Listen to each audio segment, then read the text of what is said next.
Welcome everyone to Sunsets and Snowdrifts. So this is our new podcast name, Life in the Cybersecurity World. This is the podcast where we dive into the ever-evolving landscape of cybersecurity. I'm Frank Gurnee, your moderator, coming to you from the crazy but beautiful state of California.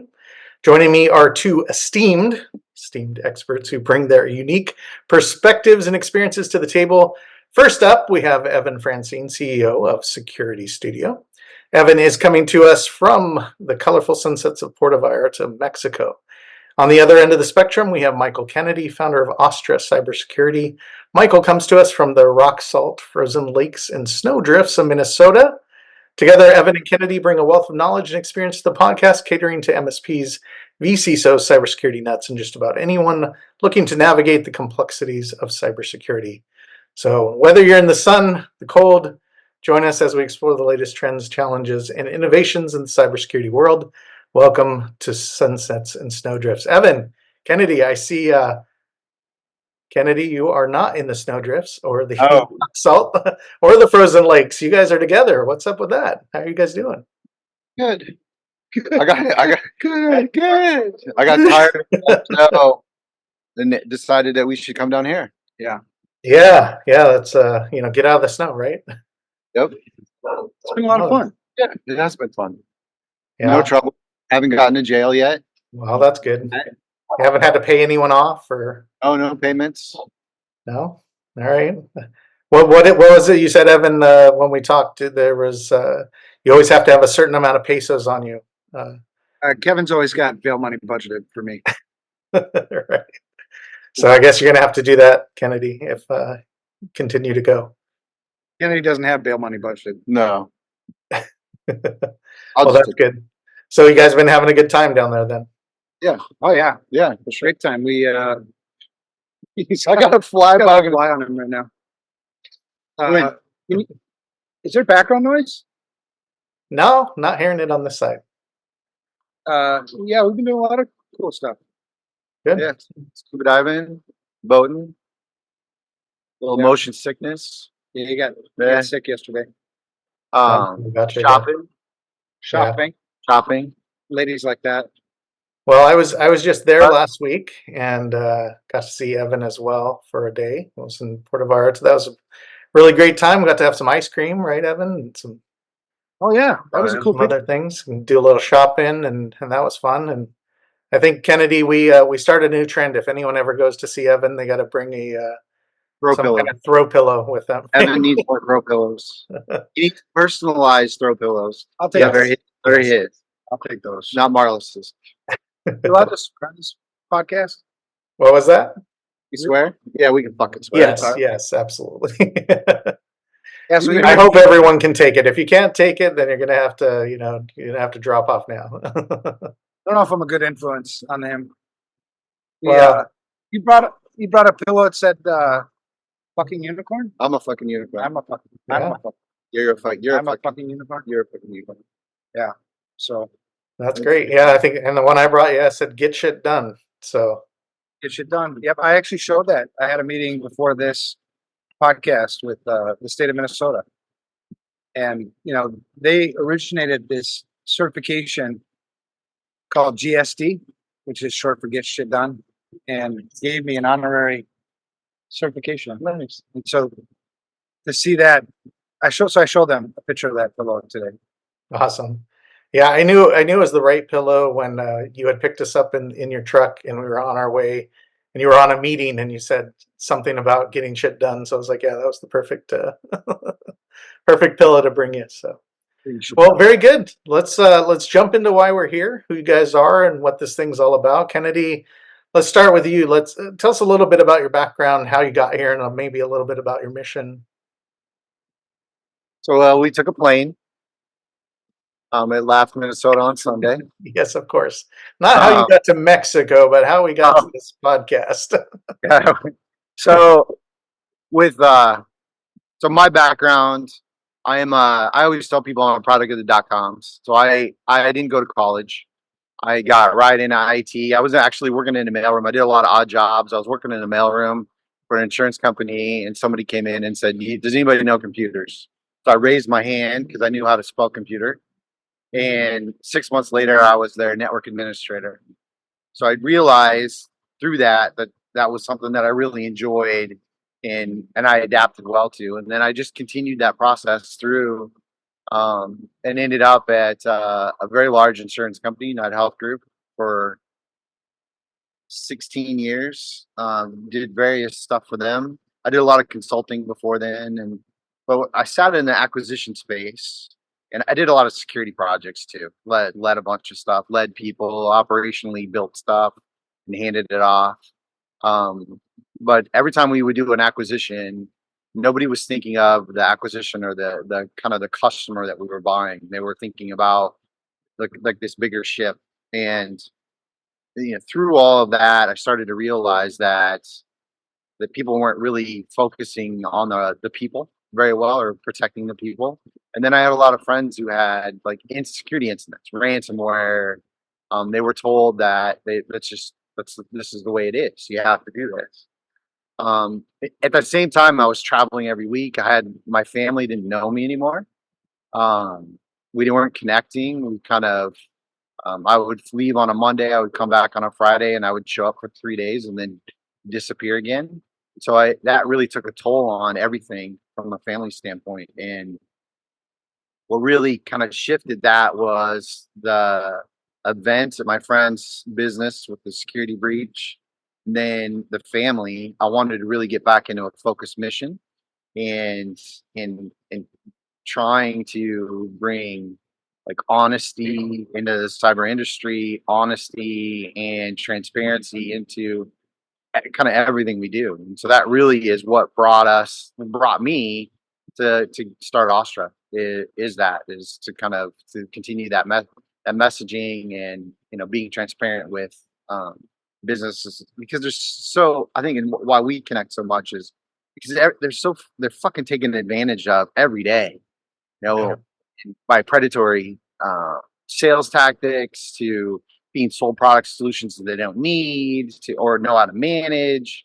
And it just gets so uh, frustrating that environment is out there. So I really want to shift that. I want to change that and have that same. And that was when Evan and I started a couple of years ago. Thank you. That it was just that well, you always say fix this broken industry. So anyway, sorry, Yeah, Frank. yeah, that's awesome. And yeah, you guys have so many similarities. But Evan, how about a little bit of your background as far as all the fun I stuff you've done, where you came from, and where what is your mission in all of I this? don't remember how I got here. We walked down the stairs Yeah, together. yeah, That no, shit. It's been a long time, man. It's been 30 something years now. Mhm. And I grew up in a tech family. My mom and dad were both in technology in the 80s. And so and I have ADHD, and I'm an only child. And so it just led to a whole bunch of, getting in trouble. So yeah, there's tons of stories, from stealing copy of Windows 95 from Microsoft in 94 to Mm, figuring out how to multiplex, analog signals so I could have twice the bandwidth. And I'd run a phone line across the backyard to my neighbor's house to my dad. I forgot to take it in one day, and my dad went out to mow the lawn on a Saturday and mhm. mowed open my cable Cat 3. So that sucked. So I didn't know you could get paid in this industry. I didn't know that this was actually a job until '92, and then I was cleaning boot sector viruses off of Windows 3 machines for IBM. I got fired from that because I think I just you get bored. Yeah. With that stuff. But worked in a lot of big companies, Yeah. a lot of crazy experiences, doing a lot of crazy things. 2000. But the one thing that always resonated with me is you never take advantage of somebody. You unless it's like joking around, playing with your friends or some like that. But so working in big companies, US Bank, Wells Fargo, UHG. We were there. Maybe we were there at the same time. I think we crossed a little bit, but it never worked for me because I couldn't do the right things. I was always handcuffed. We did things the way we did things because we've always done things the way we do things. So 2008 started FR Secure to fix a broken industry. So you just find things that are broken and create a solution. So the CISP mentor program is probably one of those things that I'm pretty happy about because we've helped, I don't know, 100,000 people maybe, try to get, the training they need to try to succeed in this industry. But now we're kind of old people, and so I think it's on us to impart as much wisdom as we can on what we've learned over the years and help other people not make the same mistakes, try to encourage people to get into this industry. He mentioned he didn't have a college degree. I have a degree in geology. What the hell is that for? There's a story behind that too. I was told you could drink a lot, but dig dinosaurs and drink a lot. Yeah. So I think there's lots of inspiration, along the way when you run into people that you've had the opportunity to mentor in this industry. Neither one of us are bullshitters, so you get the straight skinny out of stuff. We're not very politically correct, which I think is good. Swear a lot, that's probably not so good, but whatever. Yeah, it's just part of all of it, right? So, I mean, in knowing both of you guys as well as I do at this point, and Kennedy, I learn more about you every time we're on the road together. It seems like we have some great times, but you guys both are very no bullshit, like you said, and I hear a lot from the two of you about just tell the truth, always be upfront, be as transparent as possible. Do you guys, there's a ton of the opposite of that in the corporate world these days, and we see it even with a lot of vendors out there and different things like that. Is that a moral thing for you guys? Does it come from a higher power? Is it just the way you've always been? What is that to you guys? And I'll let either one of you take that start. Well, I'll share a story. For me, I get really motivated when things become personal for me. Yeah. There's a couple of projects I'm working on right now that people don't know about yet, but that are personal, right? There's a personal motivator behind it. And my last real job when I was, meaning before FR Secure, I was the CISO for a pharmaceutical company. It was good size, $4 billion company. And we had this fantastic mission, right? And we made oncology drugs for oncology is, cancer. And the drug we were known for was Aloxi. Aloxi is a drug that you would take if you were having negative side effects to, your chemotherapy, primarily nausea. So it had this fantastic mission and great leadership. Everybody in the entire company was motivated to serve our patients, right? It's not like other pharma, I think, maybe in the back of your mind.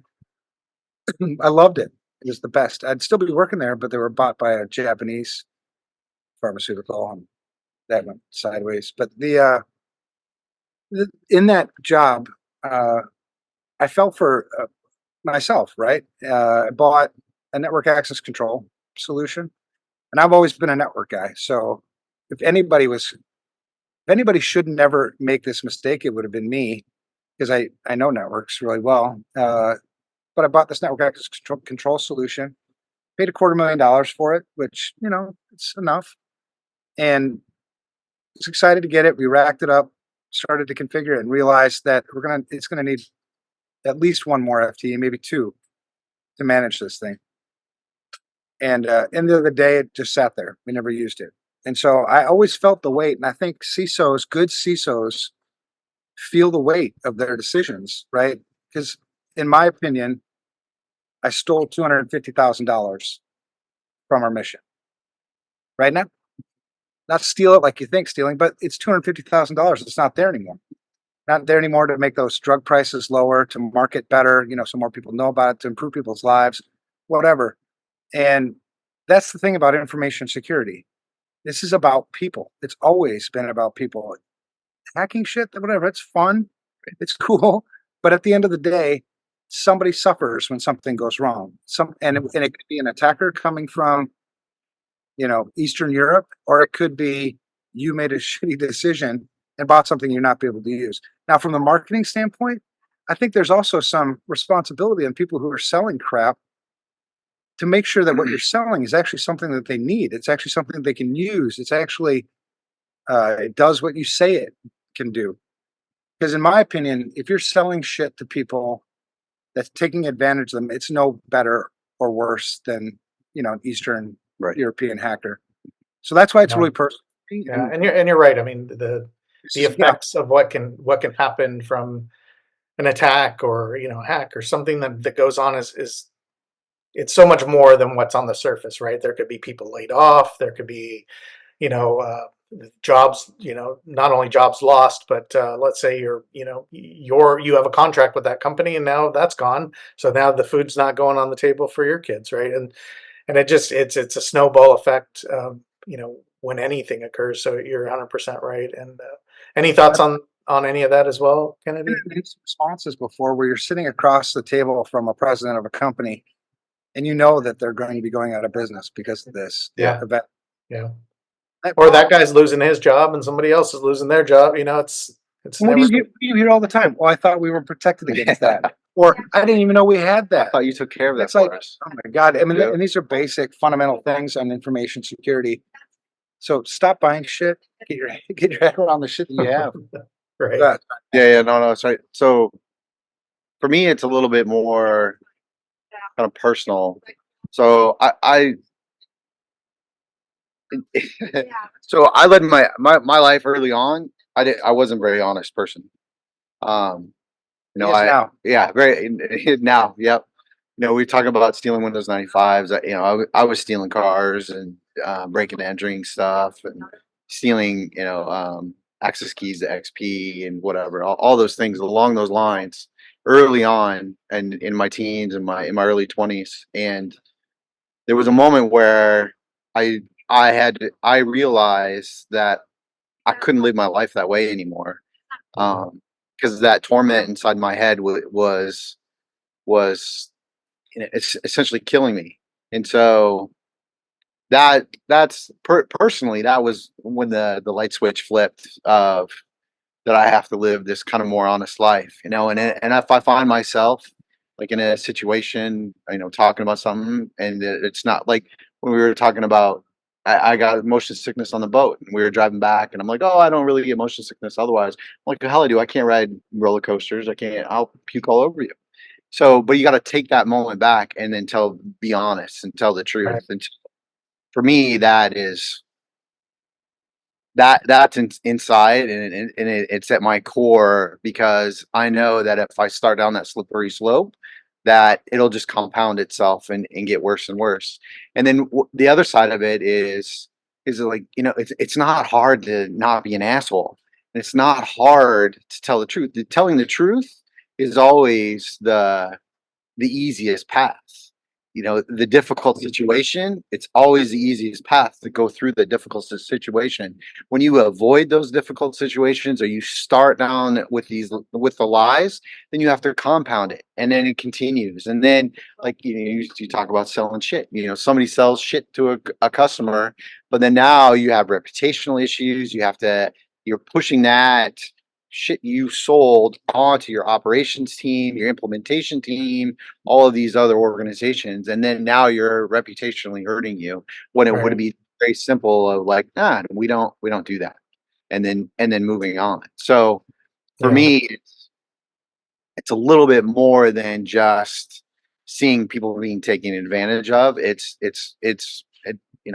one of my core values. Yeah, it hits you personally, right? Yeah, it's the first one is like honesty. Be honest, tell the truth. Mm-hmm.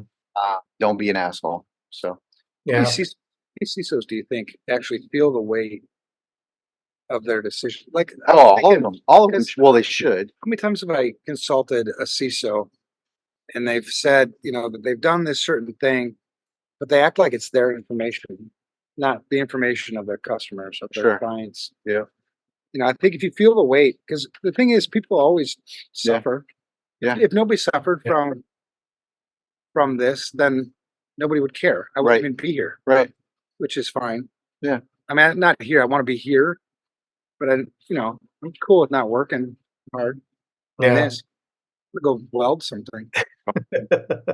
Scuba dive. Well, I think it's interesting that, I think as we get older, we start having these, realizations, and all of us have gray in our beards, right? So we're getting up there, and it is interesting when you just stop, and I like what you said, just, stop yourself, right? And think of what you're saying, and you can have that redo in the moment, right? Because you could go down the wrong path every single time if you wanted.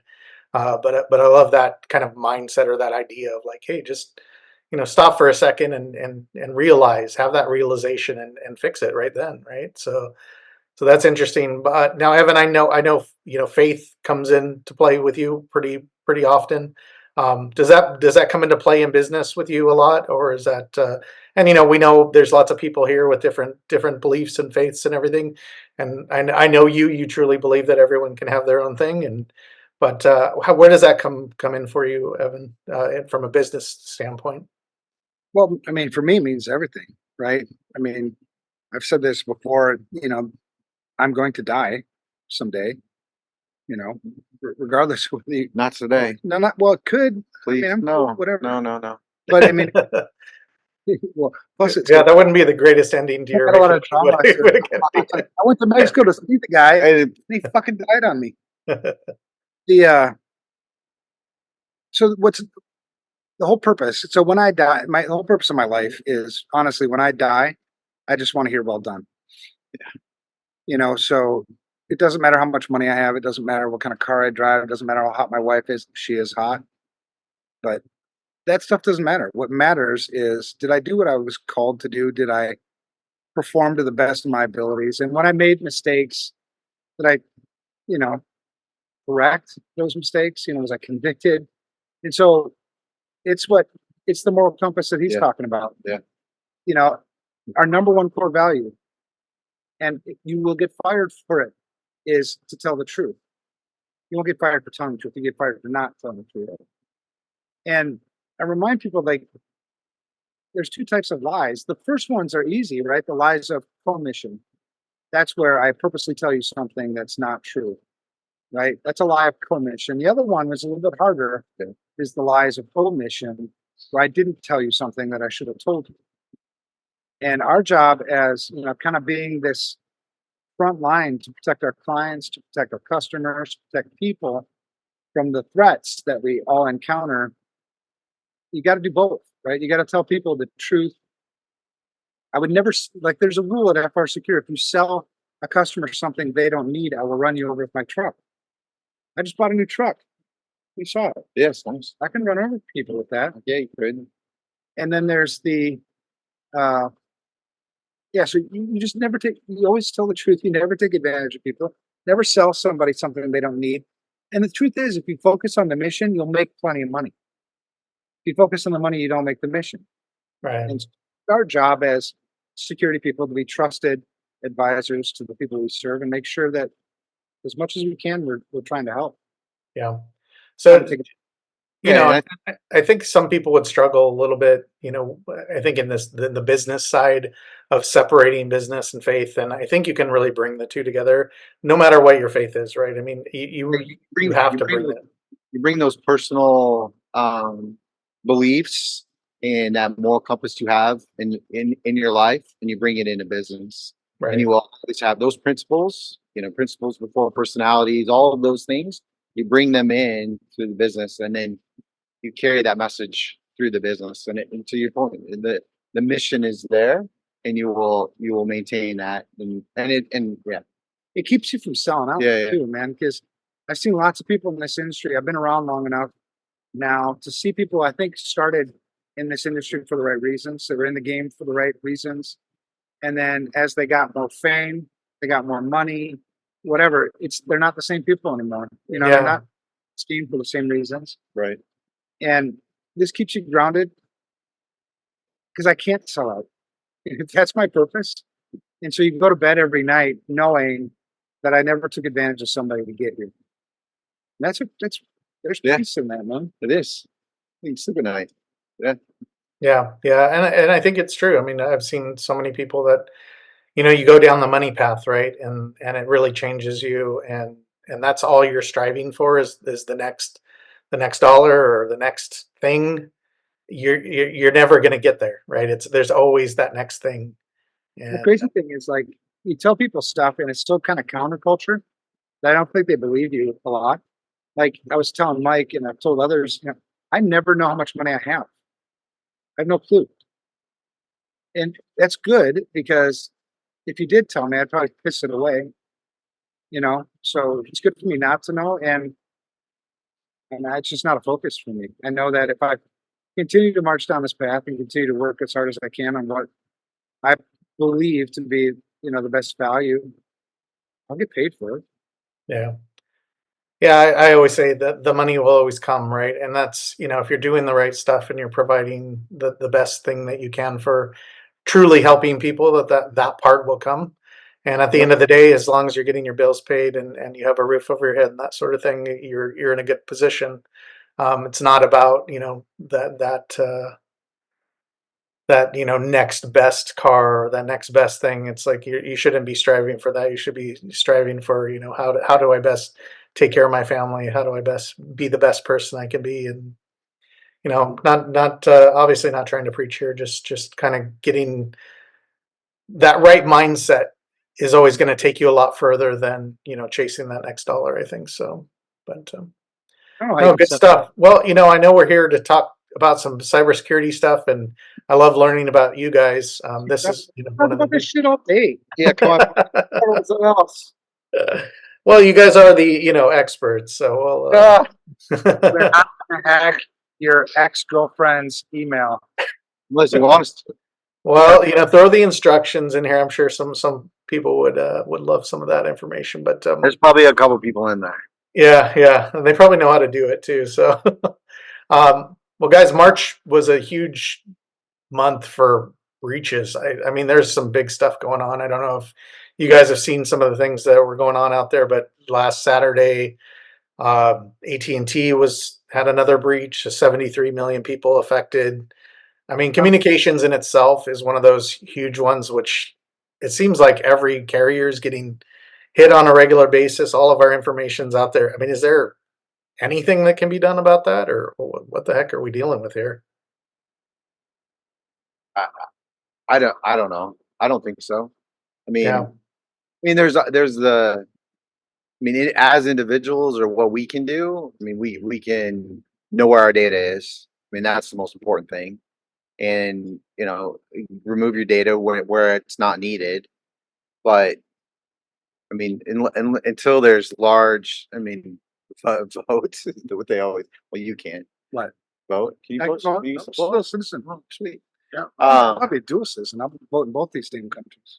but from the I really just know your data, get your passwords. I was impressed. Well, I don't know about the AT&T one fully, but I was impressed that they went out and asked people to or forced password resets instead of ignoring it. There's some chatter that this was actually a breach that happened in 2011 or 2001 or something, and now the data is just getting out there. But it's I was actually impressed by that they forced password resets, and I saw that a lot with a lot of different people the last 2 months that they were going around forcing password resets to log into systems, which is important to do because as an individual, and my wife's not nearby. I mean, she never resets her passwords. Thank you. She's not. I'm going to be in a lot of trouble for that because last time I talked about her Doesn't password, reset her passwords? yeah, we should sit down and do an intervention together. We should record that. Yeah, we should. Yeah, that'd be fun. Or maybe not. You might be going home alone. Record it. I might, Email- I might move in. Right, one or the other, right? Additional revenue streams. Like every week, this podcast is coming from Evan and Kennedy in Puerto Vallarta. I think the thing is about breaches too, and it's like this game. The name of the game was never risk elimination. The name of the Right. game was always risk management. So you should have assumed, and if you don't assume now, you should get in that mindset of assuming that your shit's going to get stolen, Yeah, right? And so then what's my reaction going to be? What am I going to do about it? Right. And everybody's got a different risk tolerance. We were just talking about this upstairs, but the difference between his risk tolerance and my risk tolerance. And so breaches that don't affect me, right? Because risk is always likelihood and impact, right? The likelihood is kind of through the roof, right? Just assume most of your data, personal data, is already been exposed. Yeah. So the likelihood is kind of through the roof. Then what's the impact piece? And so I got to think through that. What does this mean for me? So when you read about another breach, it's like, okay, I happen to be an AT&T customer. Based on the information that was exposed, do I really give a shit? No, not really, because that's already out there anyway. Again, so the when it becomes a bigger deal for me is when that data is used against me. And so having plans in place, thinking through scenarios of what would I do if somebody opened another bank account under my name, or if somebody got access to my bank account and stole my money. Think through these things, because that's the part of risk management. It's the same thing we're trying to preach to CEOs of companies. Right. I'm the CEO of this family, my family, right? I'm the CEO of this company. So I'm making risk decisions on behalf of my family. So there's only really one risk when you talk about data or a hack that would be too much of an impact to me, where I would take action, and that would be taking the innocence of my children. So somebody preying upon my daughter, somebody, what do they call it? Yeah. Shit like that. So, but I have a lot of control over that. Right. As a parent, I can stay aware. I can do things in terms of financial data that you may have stolen from me, in terms of passwords and accounts and social security numbers, driver's license numbers, passport numbers, health information. It's gone already. So it doesn't really bother me. Yeah. I think what you're saying as far as like managing that risk is really smart. And they've obviously, every time one of these breaches hits you on a personal level, they offer you the credit monitoring and all this stuff. I feel like at this point you should just have that in place, right? I mean, at least for me, I've been able to see when somebody's tried to do something and it's alerted me, and I've been able to take some steps to make sure that my stuff isn't stolen and things like that. Or at least someone's not opening a new account, like you said, or bank account or this or that. That's where some of that I think comes into play. Yeah, It almost seems like something that we just have to have these days it on would a be personal for level. everybody to have a credit freeze and Yeah. put a freeze on your account, unless you're out opening new accounts all the damn time. Right. Most of us, open an account maybe once a year, maybe once every couple of years. So freeze it, Yeah, so that's nobody. exactly what I did a number of years ago. Yeah, so And that's where I go with know your data. Know kind of just know where you've given it. Know the services that you have. You have AT&T or do you have Verizon? Does the AT&T breach? Know what your account email address is. To your point, it's like if you're using your email address, okay, well, whatever. Everybody has that. My phone number, that doesn't matter so much. But where I think the same thing with the kids.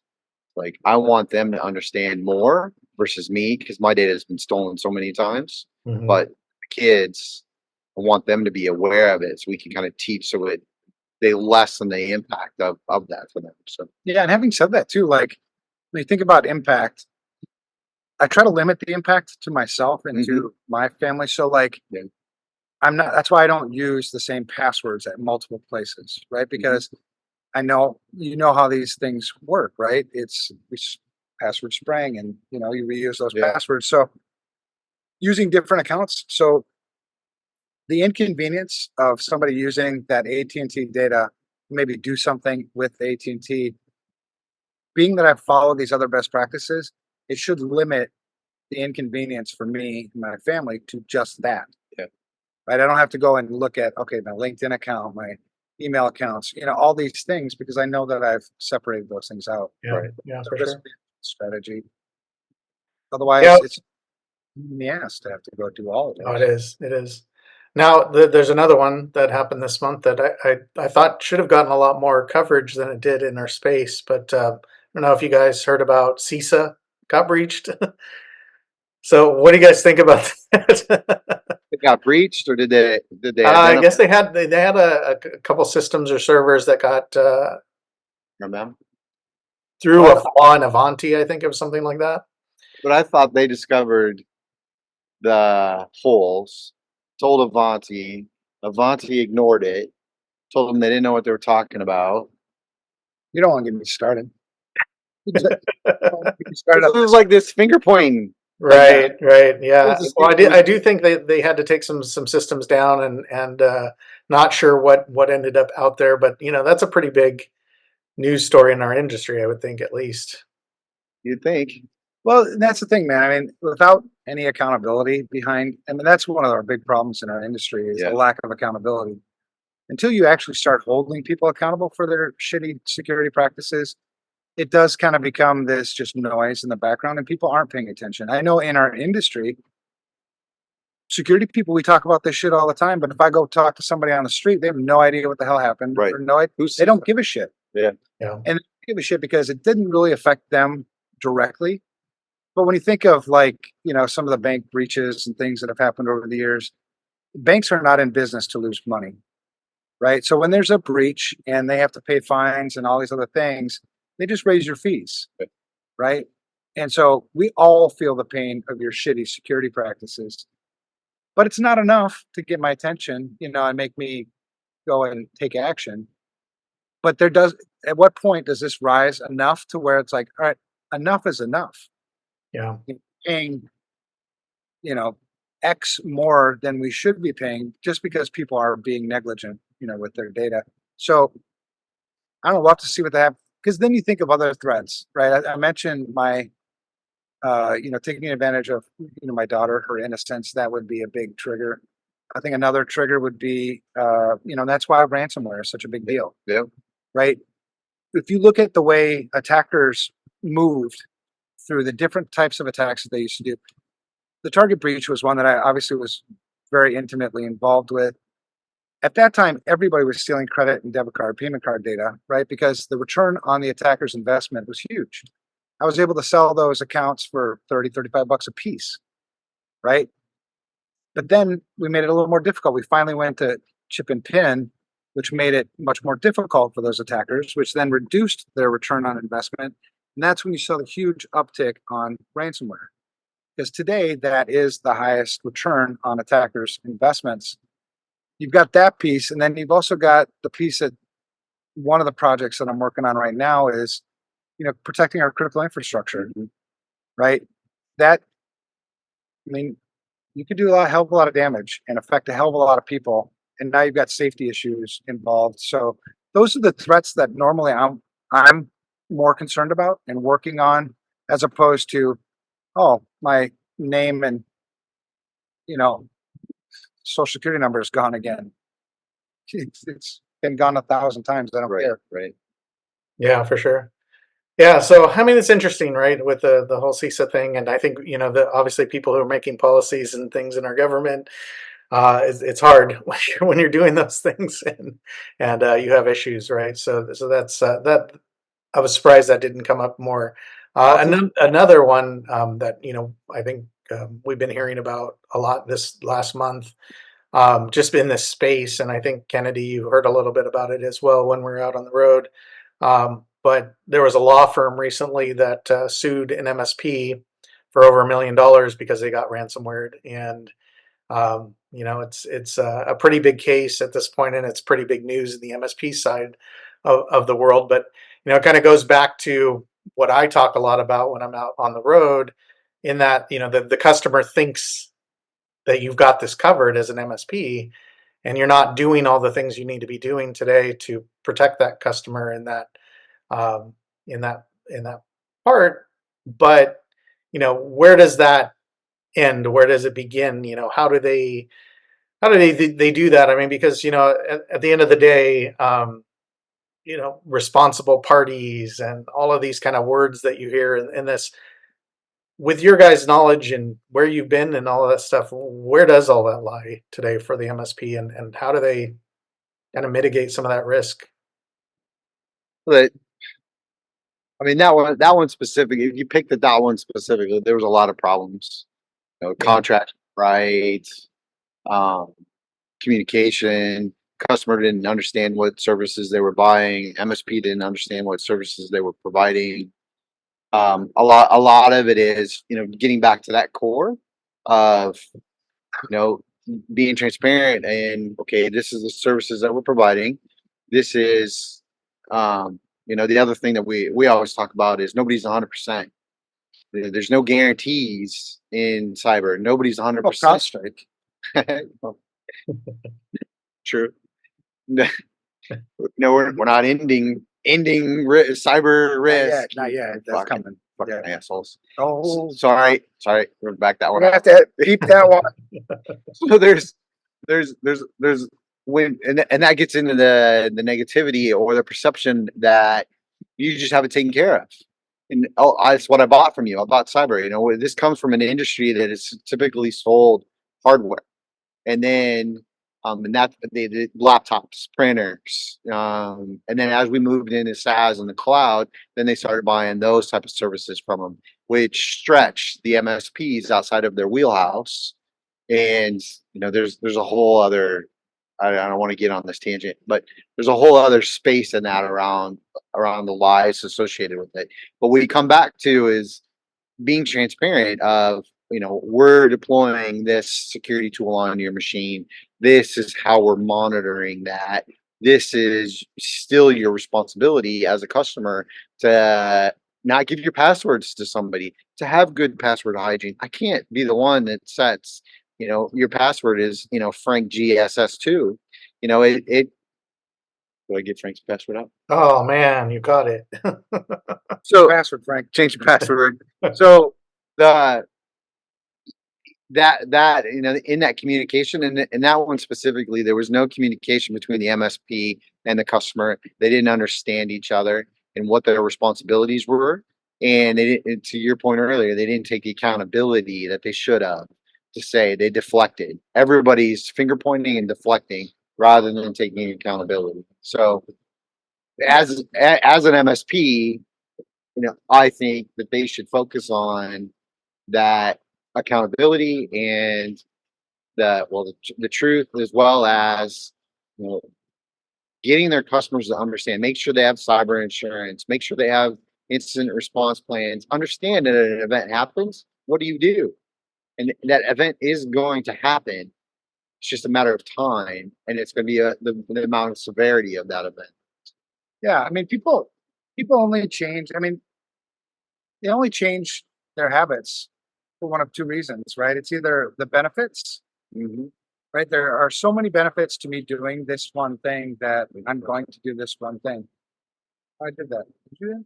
I think you did it. You did that. And then the other is it hurts too much. Yeah. Right. It hurts more than I'm willing to. So, and I'm not a lawyer, but I've worked with too many of them over the years on lots and lots of breaches. And in this case is going to be interesting because in the United States, it's all precedent is really, really important, right? This is a civil case, so it's preponderance of evidence, and where you set the bar is negligence. So, will this MSP be found negligent in what they did?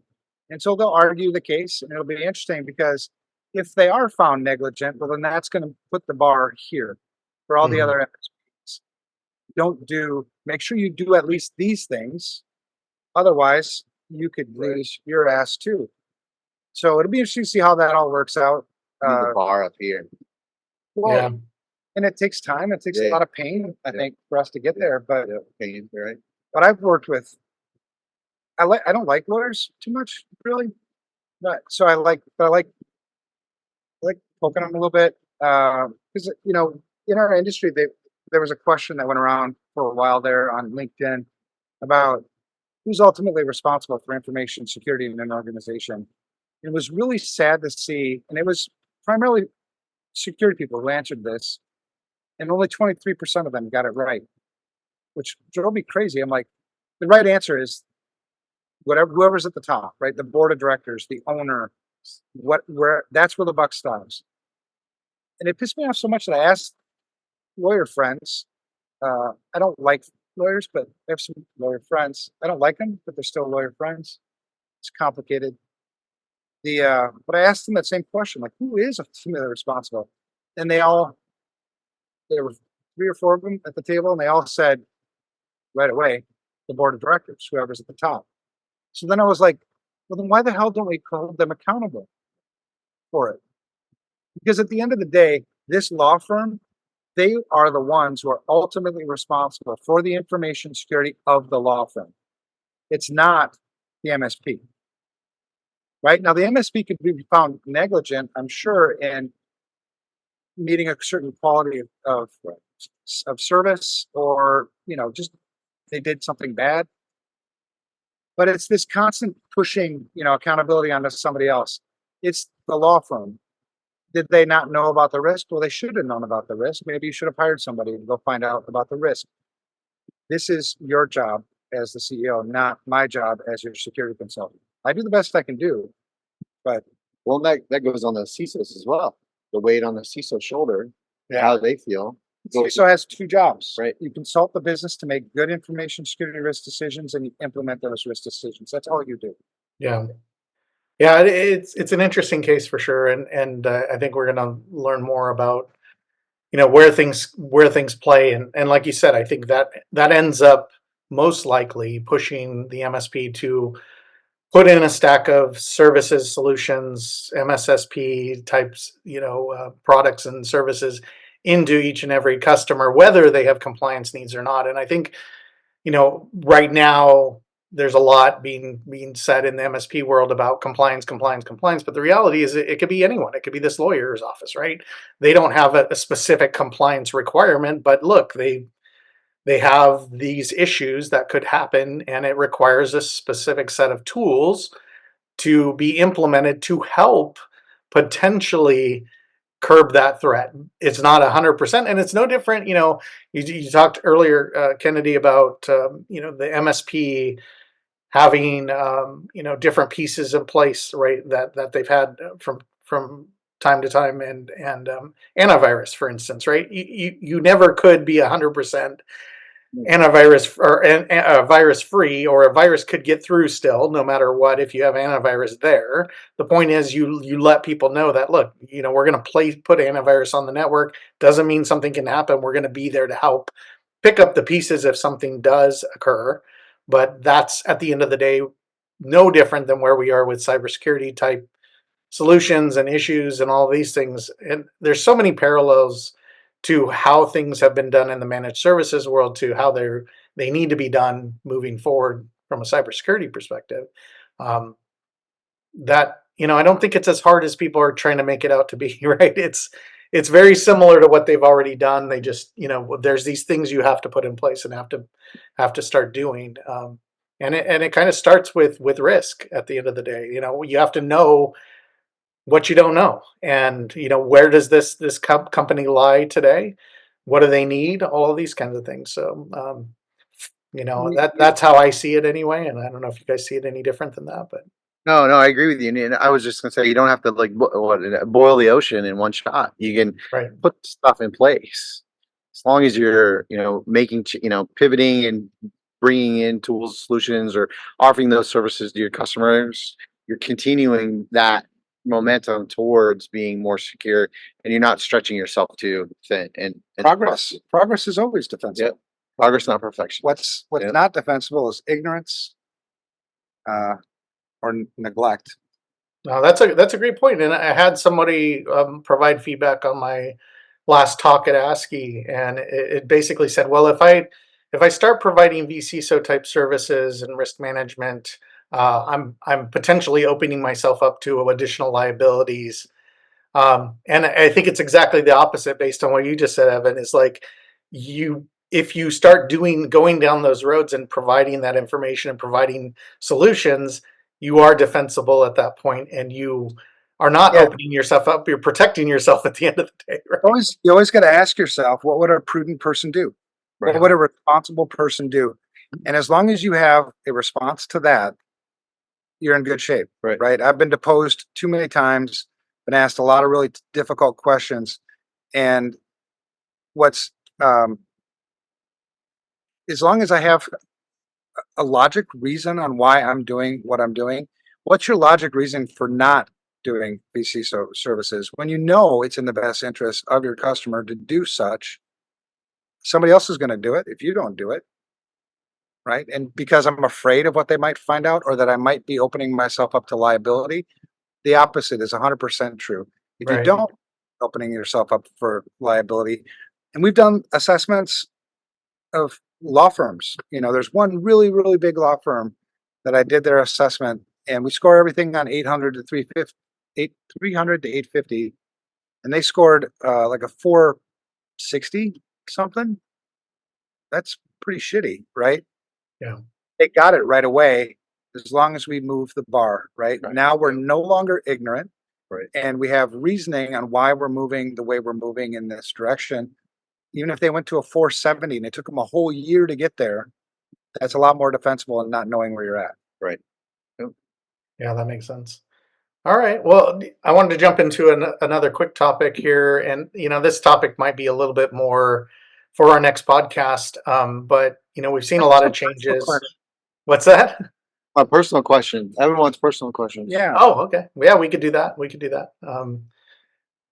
I'd love to hear. Evan would love to hear some questions from the Some questions from the audience. audience. If you have any questions, we have a questions tab there, guys. Feel free to drop some in, and we can definitely answer some of those. I see Brian's on. Deep, Brian talented knows enough of me. types of questions. Why are cyber smart guys have long beards? That Not doesn't all- even make sense. What were the two jobs? Oh, two jobs of a CISO. You consult the business or the organization to make good information security risk decisions, and then you implement those risk decisions. Those are the two things. And a lot of times you'll find when you're talking to CISOs, they complain, right? A lot of us do. And they complain about, I don't have budget, or I can't get buy-in from, the board or whatever. And every time you kind of have to look at yourself in the mirror and ask yourself, what kind of consultant am I? Right. How much of these are really tied back to the way I'm approaching my job? So yeah, those are the two things. All right, awesome. Any Why other are- questions out there, guys, for anybody? If you can, you got your questions tab there. I have a Feel beard free. because I'm lazy. I don't like to shave. Bam. Exactly it. It started there. And then I shaved it a year ago. This is only a year now. I shaved it a year ago and freaked out because I have two more chins that I didn't know I had down there. I couldn't wait to grow back out again. So we did have a question come in, and it says maybe a trick question. If you send confidential info via email, which you shouldn't, where does the risk lie? Sender, recipient, or both? Depends on who's arguing the case. Yeah. I think it should. Well, Both. What they do with the data. you could make a case for both. I think initiation is Yeah. usually a like in the timeline, who initiated the event or the incident or the action. Usually they get the brunt of the liability. So in that case, it would probably be the sender. But Yeah, but once you get it and you see that it's confidential information, what do you do with it? Do you delete it? Do you inform? Do you store it and forward it? Do you use it? Do you print it out? I update my resume. Up to your resume. Put it on the internet. Yeah. No, again, think of this as what would a prudent person do? Correct. So receiving this email, what would a prudent person do? Like if the person whose personal information it belonged to knew about it, what would I tell them? How would I expect them to respond? And that's really going to drive, I think, a good defensible response for you. So what I would do might be a little different than Yeah. what he would do. I would delete the email Yep. immediately, and I would notify the sender, hey, yo, there's better ways to do this. Don't do this anymore. Do you do this on a regular basis? If you do, start reaching out, If you have legal requirements, just want you to know that you do. It's up to you on what you want to do about that. But that's what I think would be a prudent thing if I got that email. I would do that too. Again, Yeah, and there's probably some kind of email policy that speaks to that within the business, and if there isn't, there should be, right? So that's something that can be said. You guys saw another one here. So, what are some good resources for information Word. to elderly family and friends, and how to stay safe? Oh, over there. So we were talking about this. yeah. We were talking about this. You sent me an email, I think the day before you came down or something Yep. about this. And we had a really good discussion.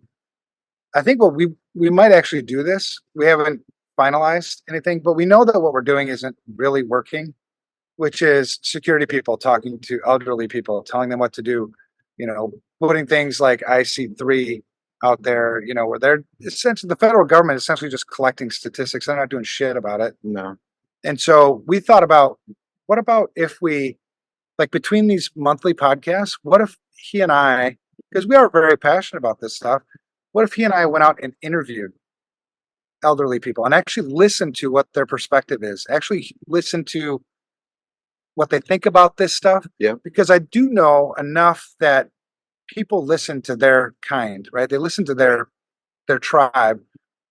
I think give them a voice. Let's give some of these elderly people a voice on how did it feel when you got, scammed.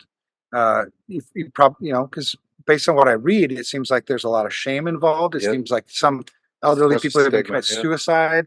Yep. That stigma shit. And so maybe they need some reassurance that, like, hey, you're not alone. There's nothing to be ashamed of. I'm a security guy. I've been doing this for like a long, long time. Expert. I get scammed. I mean, we're human beings. And so I think maybe getting that sort of word out there. But I would love to interview like my mother. Yeah. My mom's 70 something years old. I'd love to sit down and say, Mom, stop doing that shit, lady.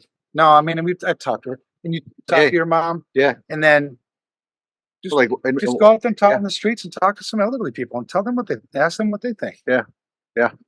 Yeah, you're right. I don't think it just hits elderly people. I mean, it's how are we aware as everyone? I mean, we have significant others and different people who just don't have that same knowledge or wariness, right? I'll give you an example. Yesterday, I got a call. It said, "Hey, this is Lieutenant somebody's name from wherever, from a place where I live." It was a local number, and hey, we need you to call in. We have some we need some information from you. So I actually looked up the lieutenant's name within the police department, and I called that number, not the number that was sent to me. And I said, "Hey, I just want to make sure that, did you call me? Is this something that you need my help with or whatever?" And the guy's like, "No, I didn't call you." Like, okay, well, I figured this was some kind of scam or something. I just want to make sure because it is a government agency that this was legit. And if I would have called the number that the person left, it be a whole different story, right? So, but I took the time to go up and look, and this was an actual person, look up their information and call them at the police department. And so, sometimes it's just that simple of a thing where you don't just take everything on face value, right? Because the reality is someone could have been calling and needed help there. So you're right. It's tough. It's a tough thing for anybody to not get scammed these days. Again, it's risk management, right? Yep. So we want to do the best we can to prevent as well as we can. But then what happens? Where do we go? What do we do when it does happen? Yeah, we're not going to live in bubbles. Yeah, don't feel ashamed. Reach Right. out. Yeah. So I think getting through that stigma, Yeah. shit will go a long ways. But like what you said, the best tip you can ever give anybody around social engineering is never give out anything to anybody if you didn't initiate the conversation. Right. Mhm. Whether it be a phone conversation, whether it be in person conversation, whether it be on email, anybody who's asking me for information and I didn't initiate this conversation, not going to happen. And so doing what you did, let's look it up, the right phone number, or just validate and call them directly and ask them.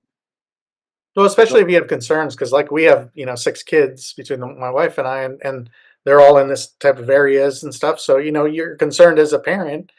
And I thought, well, if, something's going on and I don't know about it, I need to find out.